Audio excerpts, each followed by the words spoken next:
I'm Chief Meteorologist Chris Holcomb from the 11 Alive Weather Impact Team, and today, September 10th, is the statistical peak of hurricane season, and it is a very quiet peak out there for today as we don't have anything going on at all. You have seen us share this graphic numerous times here throughout this season, and we've also shared it in seasons past as well, where it shows that hurricane season starts on June 1st and it ends on November 30th, but that statistical peak is on September 10th. That is when, based on all of the hurricane and tropical activity that we've had in the Atlantic Basin, we can statistically show that the peak is today on September 10th. And usually it's a really slow beginning of the season, and then things start ramping up a little bit in July and then a little bit more in August towards September. And then there is the peak right there for hurricanes and tropical storms. And then again, that peak for hurricanes right here in the yellow that you see here.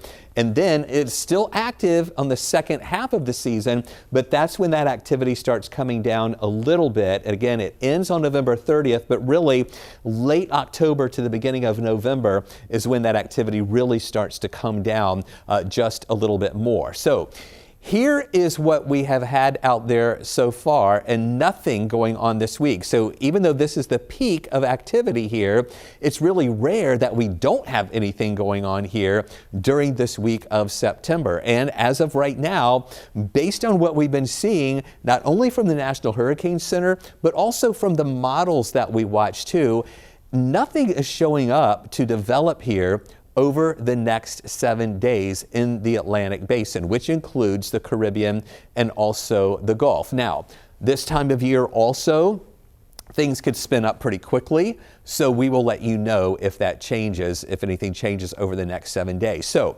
remember the outlook that NOAA put out earlier in the year, right before the season started? They were saying that it's going to be an above average season. Now again, the season is not over yet. I mean, this is just the peak.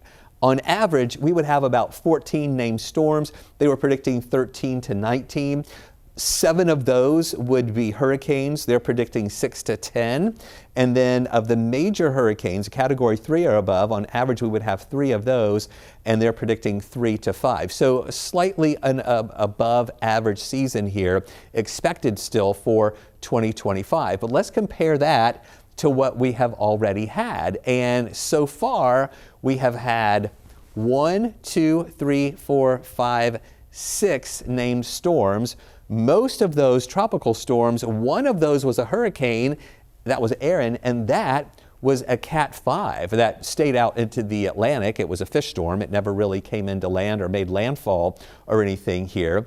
So that's where we stand so far at 6 named storms. Now, just because it has been a slow start and it's a slow week for this peak week here of hurricane season, that doesn't mean that we are finished yet. And we are seeing some signals that things may be changing here for the second half, or that second part of the peak season here, as we start seeing the activity coming down a little bit. We still have time to see some activity. Now here's a look where we would typically see tropical development in September. Of course, we often look out well into the Atlantic for those Cape Verde storms to develop, and we don't see as many of those coming off the coast of Africa at this time of year. Some of these could even develop in the mid-Atlantic and move up into this area, or develop here well to the east of the Atlantic coastline. Some of these could develop here in the Caribbean, and again, try to get closer to Florida. And then some of these can also develop in the Western Caribbean or in the Gulf, into the Bay of Campeche, or in the Gulf here, moving up toward the Gulf Coast region too. So those are the areas that we're typically watching here at this time of year for any kind of tropical development. Now, the thing to watch here, in these areas where we see that typical development, we have some really warm water, especially in the Gulf of Mexico. Our concern is anything that develops and moves into the Gulf would most likely experience some rapid intensification because those warm waters. We also have warm water out into the Atlantic too. So what has been kind of helping us curtail the season so far has been some drier air out in the Atlantic.